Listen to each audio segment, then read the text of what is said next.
Baby, ano ang pipiliin mo? Maging mabuti o maging tama? Alam mo, lagi kong naririnig ang tanong na yan. Alin ba ang pipiliin mo, maging tama o maging mabuti? And honestly, hindi yan simpleng tanong kasi minsan, oo, tama ka, pero may nasaktan ka. Minsan naman, mabuti ka, pero may mga hindi nakakaintindi. And that's real life. Pero eto ang gusto kong sabihin sa inyo today. Hindi laging tungkol sa pag-uwi ng argument.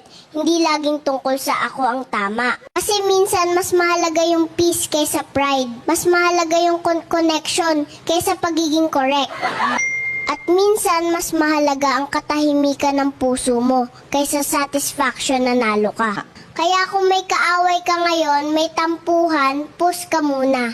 Tanungin mo sarili mo, ano ba ang mas makakabuti? Ano ba ang makakapagpagaan ng loob ko mamayang gabi? Kasi hindi mo kailangan manalo sa lahat ng laban, pero pwede kang maging mabuti sa bawat sitwasyon.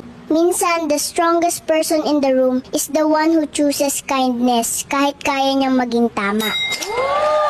Pero ma'am, sa magulong tanong mo na yan, eto ang pinakamatalinong sagot ko, makinig ka. Hindi pwedeng maging tama ang mali, kaya piliin na lang maging mabuti para walang itatamang mali.